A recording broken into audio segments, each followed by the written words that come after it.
오늘 말씀은 열왕기하 20장 12절부터 21절에 있는 말씀, 큐티인 제목은 히스기야의 실수입니다. 어제 큐티 본문을 살펴보면 히스기야 왕이 병들어 죽게 되자 낯을 벽으로 향하고 하나님께 기도합니다. 그의 기도는 목소리로 드리는 기도가 아니라 삶으로 드린 기도라고 볼 수 있죠. 그는 25세의 왕위에 오른 다음에 다윗과 같이 여호와께서 보시기에 정직히 행합니다.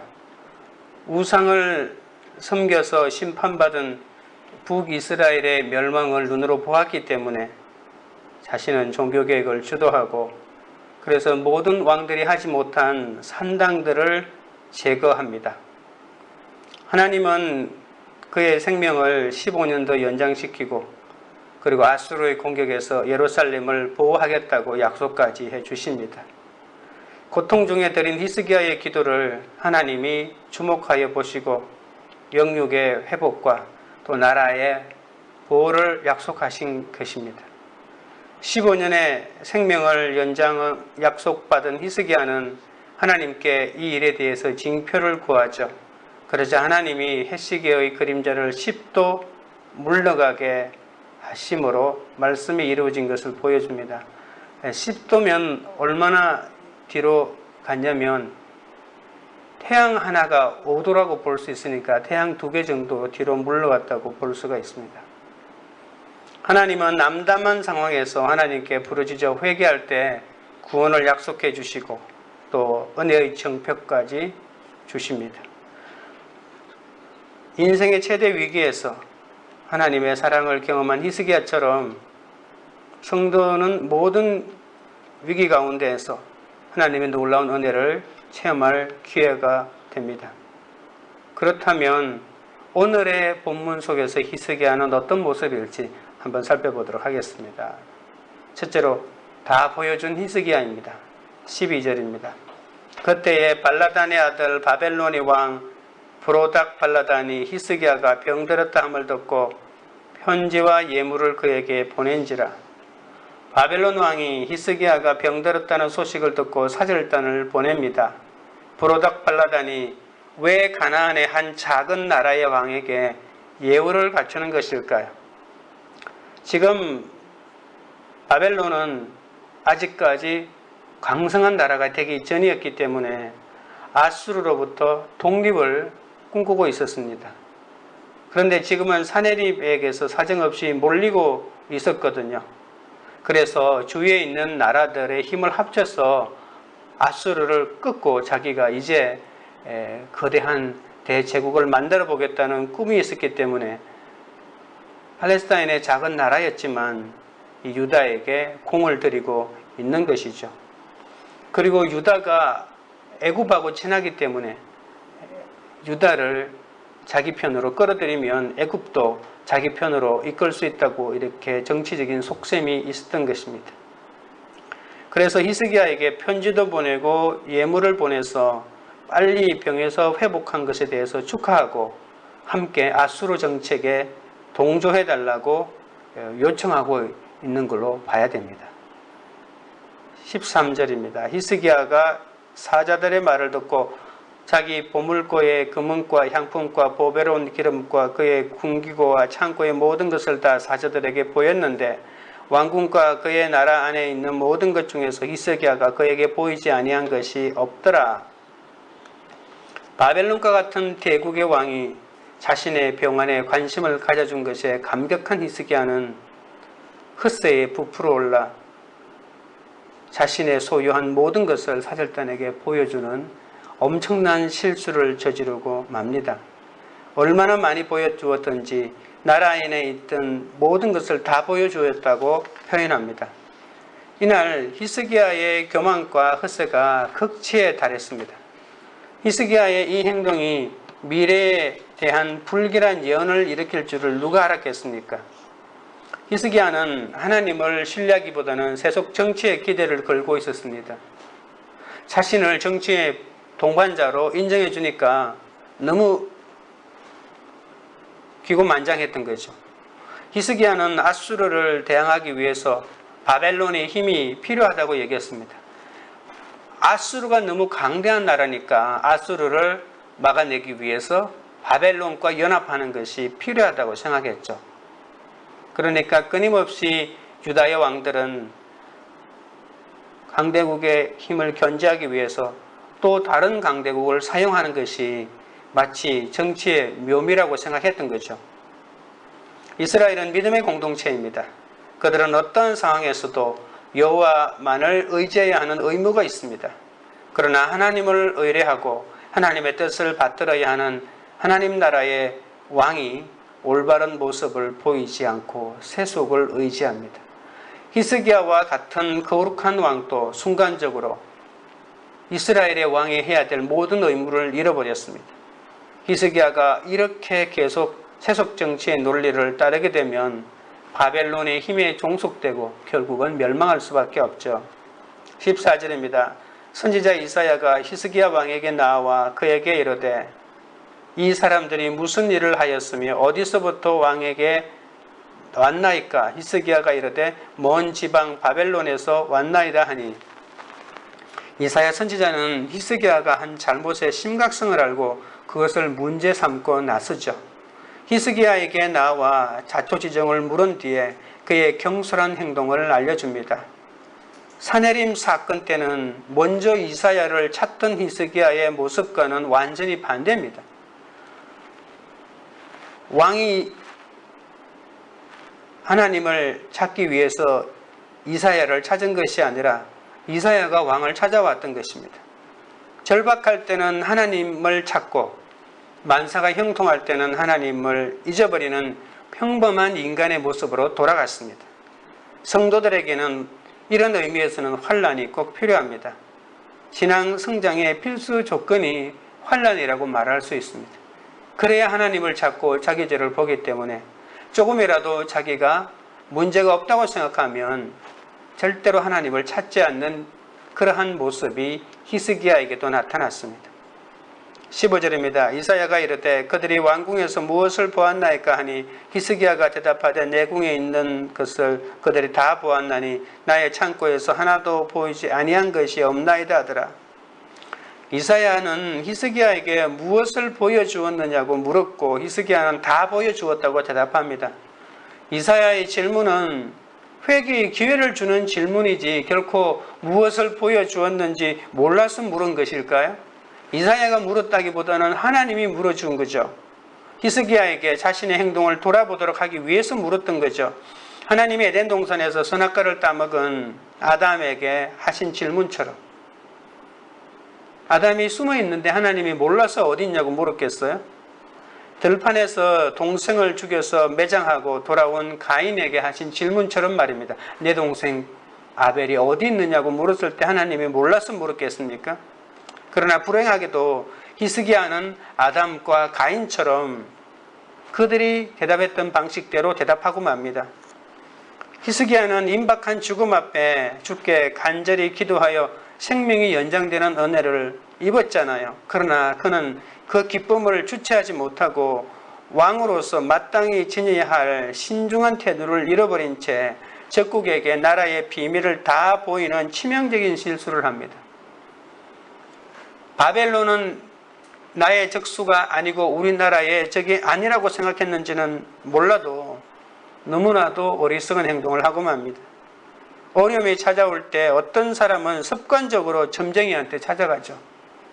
어떤 사람은 돈 많은 사람, 능력 있는 사람을 습관처럼 찾아갑니다. 무슨 일을 당하든 교회 공동체에 기도하고 예배에 가고 말씀을 붙잡는 것이 습관이 되어야 하는데 우리는 우리 몸속에 세상 사람이 하는 것처럼 너무나도 많은 세상의 습관들이 자리 잡고 있는데 우리가 평소에는 잘 믿는 것 같아도 조그만 어려움이 다가오면 내 믿음의 미천이 다 드러나 보이게 됩니다. 적용 질문입니다. 이따금 그리스도인답지 않게 마음의 긴장을 풀고 실수할 때는 언제입니까? 둘째는 바벨론 포로에 대한 예언입니다. 16절입니다. 이사야가 히스기야에게 이르되 여호와의 말씀을 들으소서. 17절 18절 여호와의 말씀이 날이 이르리니 왕궁의 모든 것과 왕의 조상들이 오늘까지 쌓아두었던 것이 바벨론으로 옮김바 되고 하나도 남지 아니할 것이요. 18절 또 왕의 몸에서 날 아들 중에서 사로잡혀 바벨론 왕궁의 환관이 되리라 하셨나이다 하니 히스기야에게 바벨론 사신들의 방문은 마음이 얼마나 흡족한 일이었는지 모릅니다. 하지만 선지자 이사야에게는 유다의 암울한 미래를 보여주는 불길한 징조였습니다. 히스기야의 말을 들은 선지자는 그 자리에서 왕에게 하나님의 말씀을 선포합니다. 그런데 이 말씀이 좋은 말씀이 아닙니다. 히스기야가 허영심에 사로잡혀서 사신들에게 보여준 왕실의 모든 재산이 하나도 남김없이 바벨론에 다 빼앗길 것이라고 말합니다. 그리고 왕의 자손들이 바벨론 왕궁에 포로로 잡혀가서 거기에서 내시로 전락할 것이라고 말합니다.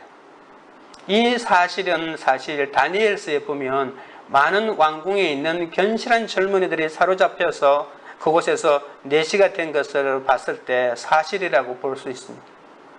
드디어 사네림과 아수르의 손에서 벗어났다고 생각한 히스기야에게 유다가 아수르가 아닌 바벨론의 손에 멸망할 것이라고 선포하고 있는 것이죠.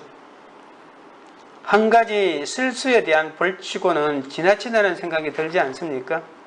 나라가 망하고 모든 자손들이 내시로 잡혀갈 것이라고 하니까 아니 단순히 그냥 내가 가지고 있는 거 보여준 것뿐인데 정말 너무 혹독하게 멸망을 예언하는 거 아닌가라고 이렇게 생각이 들 수도 있습니다. 그러나 따지고 보면 북왕국 이스라엘이 멸망한 것도 하나님보다 외세의 힘에 의존하려고 했기 때문이죠. 히스기야 뭐 때문에 모든 재산을 다 보여주었겠습니까? 난 그래도 대단한 사람이라고 하는 것을 말하고 싶었지 않았을까요? 왜냐하면 전쟁을 치르려면 돈이 있어야 되니까 나 이렇게 돈 많다라고 하는 말은 나 이렇게 전쟁 치를 수 있다는 뜻이기도 하거든요. 외세의 힘에 의존해서 멸망의 길로 갔던 이스라엘처럼 유다도 멸망의 길을 그대로 따라가고 있습니다. 이사야는 외교 정책은 어떤 정책이든지 좋은 것이 아니니까 외교 정책을 통해서 외교 관계를 통해서 강대국을 의지하려고 하는 그 모든 것을 그릇된 행동이고 나중에 나라의 멸망까지 가져올 수 있는 나라의 운명을 좌지우지하는 것이기 때문에 그것을 끊어야 된다고 그렇게 말했는데도 이 히스기야마저도 그런 모습을 보이지 않고 있는 것이죠. 그리고 히스기야 후대에 일어나는 유다의 멸망에 닥쳐서 다가오는 모든 왕들이 그런 전철을 밟기 때문에 이사야의 눈에는 그것까지 보였던 것입니다. 역대기는 바벨론 사신들을 맞이한 히스기야의 마음이 교만했다고 단정해서 말합니다. 여러분 역대기와 열왕기가 다른 이유는 열왕기에서는 이유를 알 수 없는 많은 일들이 있지만 역대기에는 모든 사건에 대해서 명확하게 이유를 말하고 있습니다. 그래서 역대기가 말하고 있는 히스기야의 이런 행동은 교만이다라고 이렇게 말합니다. 그리고 그가 교만해서 어떤 일이 벌어지냐면 교만했기 때문에 하나님에게서 받은 은혜를 잊어버렸다고 이렇게 말합니다. 그래서 하나님의 진노가 히스기야에게 그리고 예루살렘에 유다에게 임할 것이라고 합니다. 히스기야와 같이 하나님을 굳게 의뢰하고 밀착했던 히스기야도 세상의 힘 앞에 쉽게 흔들리는 것을 볼 수 있습니다. 인간 왕의 약함과 한계를 다시금 절감합니다. 사람은 아무리 신앙이 좋다 할지라도 결국 그 마음속에 이 세상의 힘을 의지하고 싶은 욕심이 있습니다. 내가 조금이라도 세상의 권력을 가지면 그 권력을 자랑하고 싶고 그 권력을 가지고 영향력을 나타내려고 하고 있다는 것입니다. 히스기야는 모범적인 왕이었지만 완전한 왕은 아니었습니다. 완전한 왕이 등장하기까지는 아직도 많은 시간이 더 기다려야 합니다. 그 왕이 오시면 여호와를 모욕하는 세상의 세력도 인간의 생명을 위협하는 사망의 권세도 모두 무너질 것인데 그 왕이 바로 예수 그리스도이지 않습니까? 19절입니다. 히스기야가 이사야에게 이르되 당신이 지난 바 여호와의 말씀이 선하나이다 하고 또 이르되 만일 내가 사는 날에 태평과 진실이 있을진데 어찌 선하지 아니하리요 하리라. 이사야로부터 하나님의 말씀을 들은 히스기야는 특이한 질문을 하고 표현을 하는데 이 행동의 의미가 무엇인지 굉장히 어렵습니다. 자신의 잘못을 깨닫고 회개하고 교만한 마음을 뉘우치는 것일까요?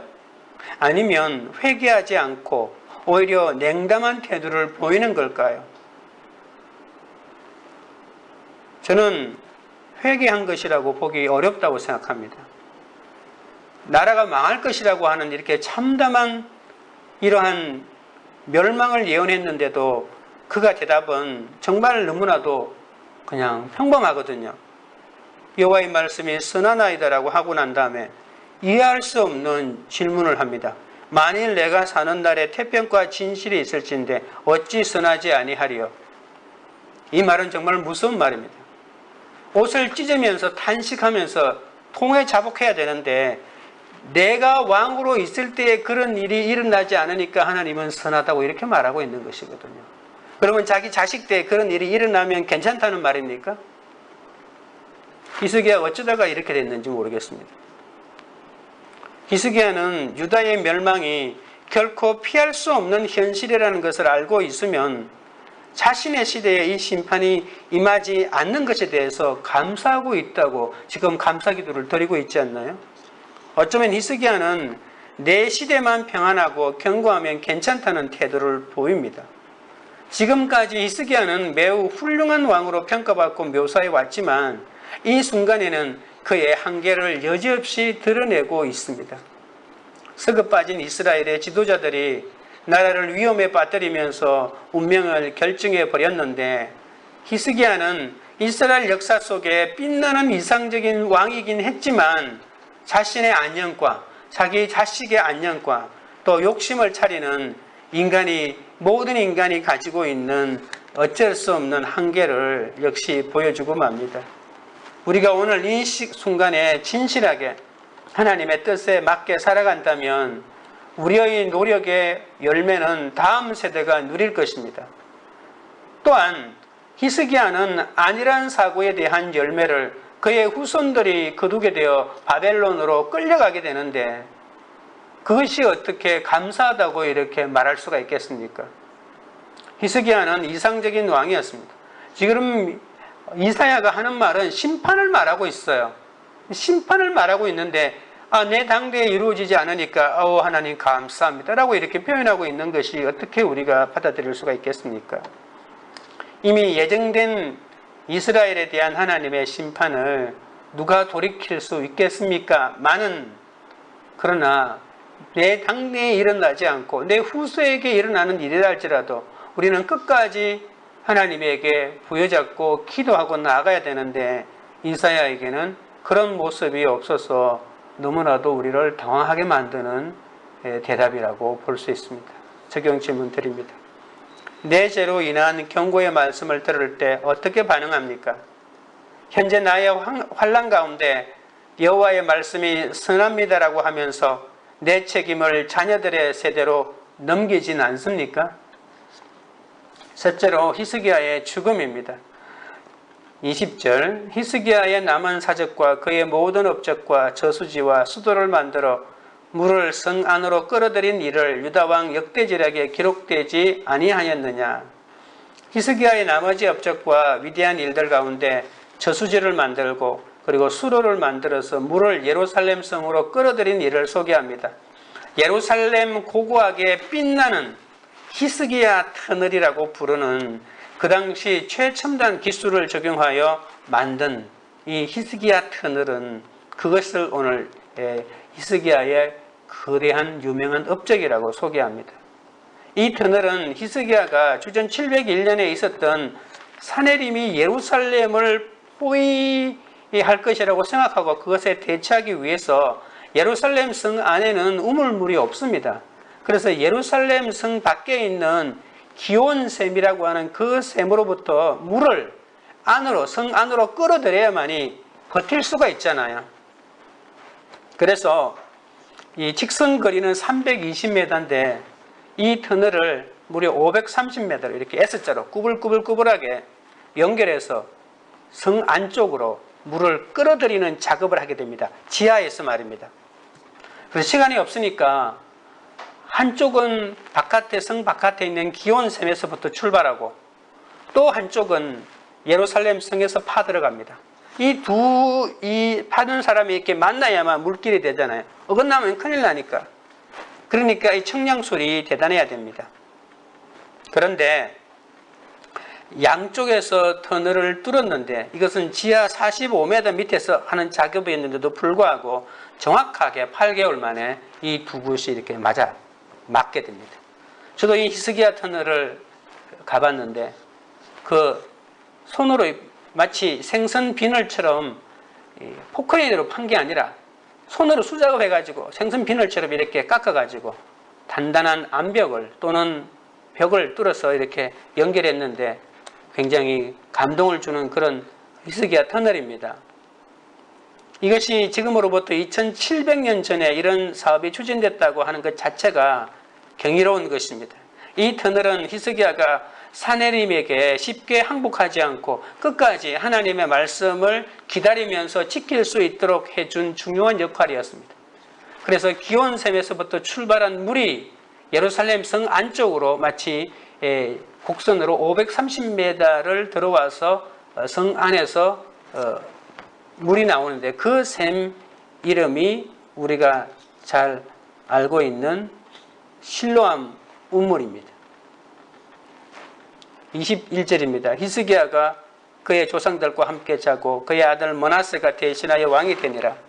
히스기야가 죽고 그의 아들 므낫세가 유다의 왕이 되었다는 언급이 나오는데 솔로몬 이후에 유다 역사에서 가장 훌륭한 왕이었던 히스기야의 시대가 지나가고 그리고 유다의 왕들 가운데 가장 악한 왕인 므낫세, 그의 아들 므낫세가 통치하게 되는데 아버지의 모범을 따라 여호와를 의뢰하는 선정을 펼치지 못하고 악행과 우상 숭배를 일삼습니다.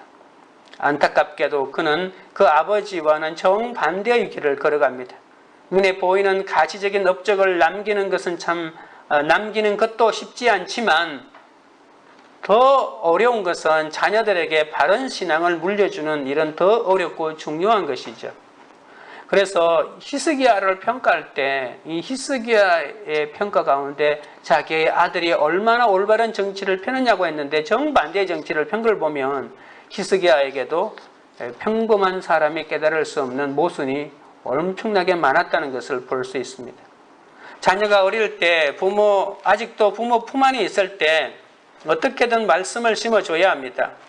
그런데 교회 다니는 부모들이 영어 캠프는 목숨 걸고 보내면서 교회 학교나 성경 캠프는 시간을 아까워합니다. 그러다가 조금만 힘든 일이 생기면 고난을 해석할 능력이 없어서 무너질 수밖에 없죠. 영적인 기초를 세워두지 않으면 육이 무너질 때 영적인 것도 같이 무너집니다. 영적인 것이 세워지면 육이 무너질 때 영적인 것이 말씀으로 해석하여 무너진 육 위에 새로운 것을 세우는데 말입니다. 영어만 잘해서 성공합니까? 영어를 공용어로 쓰는 나라 중에서 가난한 지역이 많습니다. 영어를 쓴다고 해서 다 잘 살지는 않습니다.